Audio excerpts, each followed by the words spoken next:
Hello. While I've been decorating and painting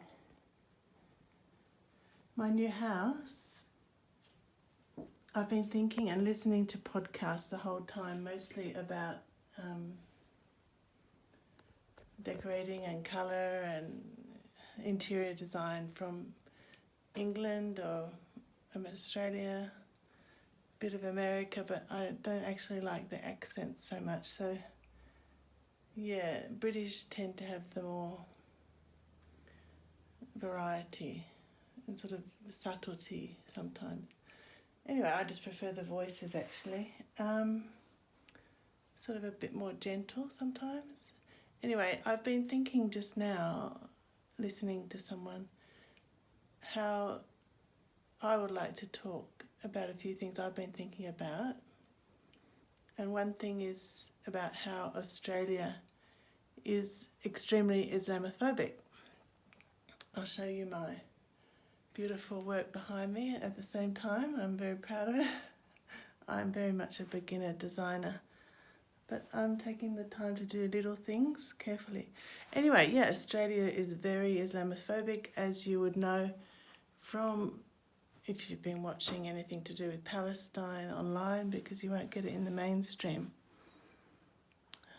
Yeah, it's hard to put into words because I work in an extremely multicultural setting where language is extremely important. So I have many friends and colleagues who, Thai interpreters, translators, Mongolian, Chinese, Arabic.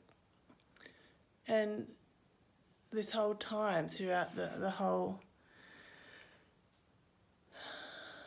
unfortunately, over 1 year, God. So ever since the beginning of what happened in Israel on the border, and I've been observing and getting closer to my colleagues, one of whom is Palestinian and one is married to a Palestinian and has, like I'm Jones, she's the equivalent of Jones but Palestinian surname. And they're the most lovely people that you could ever meet. In fact, just my favourite people, honestly. Extremely devout and love, Muhammad or whoever, Allah, their God. And I often, say a few phrases and they laugh. And they're beautiful, beautiful, warm, caring, inviting, loving, open-minded people. And they introduced me to so many delicious foods, and a lot of my students are from Saudi Arabia, so we make kabsa, which they're obsessed with, which is chicken and basmati rice and tomato and all the spices, very sort of Indianish spices actually, but it's delicious. And of course shawarma, and yeah, so that's all delicious too. But particularly the culture of people who have come to Australia from war. I wouldn't say the word torn. I wouldn't even say the word war, because it's not there's not equal sides. It's actually the complete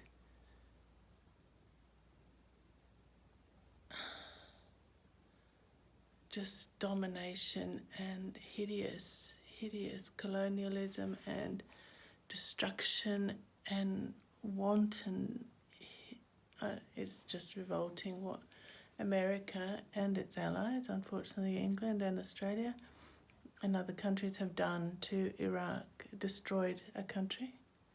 One of my friends grew up in Iraq, and she said, they had free education, free healthcare.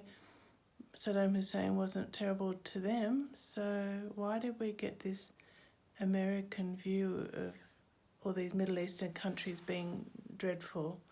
Well, that's because if you go back and look at it, the Israelis have taken over American politics for decades, and they wanted to bomb the shit out of Iraq and destroy the country and the people.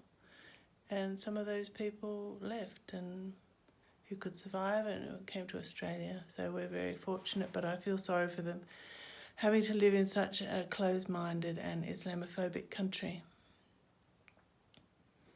And my other friend who's Palestinian managed to come to Australia, but via Jordan and Saudi Arabia, and went to university in Jordan, but speaks, Arabic, and lived over there with her father. Was very well educated, but like university professor, engineer type thing, but went back for the family to live there and then came here and was a bit of a fisher. Anyway, it's their personal story. It's not easy to sort of straddle the two cultures and to bring your family up speaking the language and having the religion.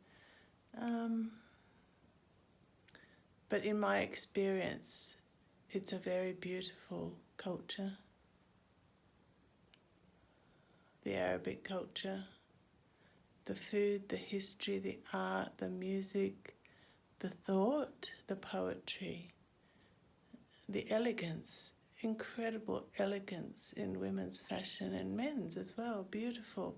Those long shirts down to their knees and the pants. And, I used to work at a school near Canterbury and go to Roseland Shopping Centre after work, and I just loved that whole Arabic thing and all those taupey sort of ecru, all the neutral sort of colours. Yeah, it's a sophisticated culture, and in my mind far more sophisticated than American, which is very brash and capitalistic and very thoughtless and selfish and disgusting, actually, just focused on making money.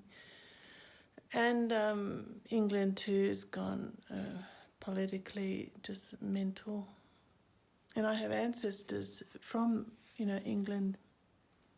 My great-grandfather was a botanist. He was on the board of Imperial College London in the 1900s, 1920s.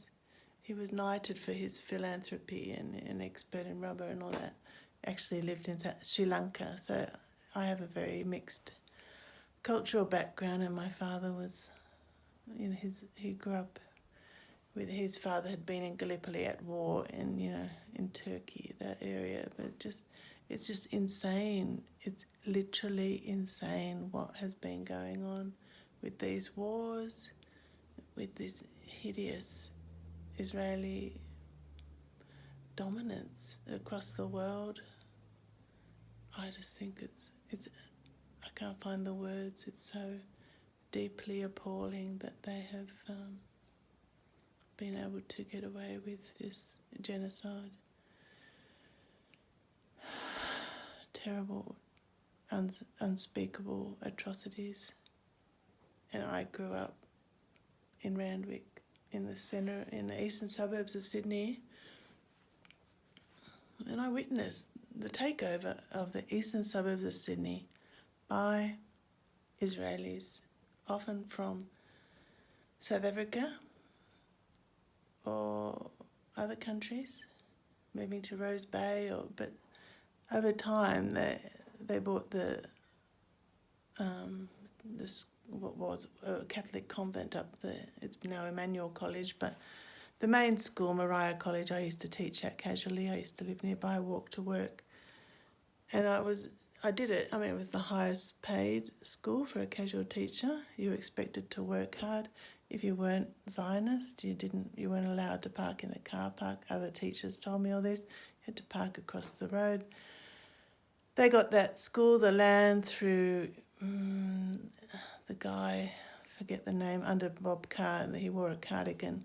Anyway, there's just these deals that these Zionists did to develop this Zionist school, Mariah College, and they got the hospital site for very cheap, and they have the power, and they're very enmeshed.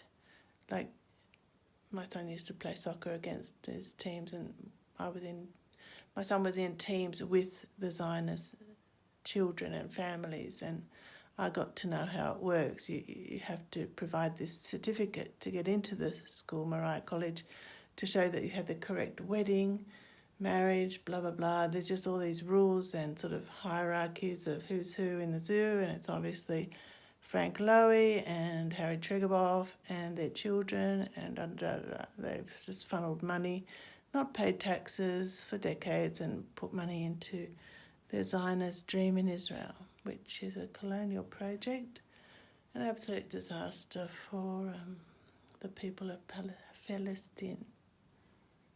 And I'll end it there because it's enough for now, and that's my view as I speak.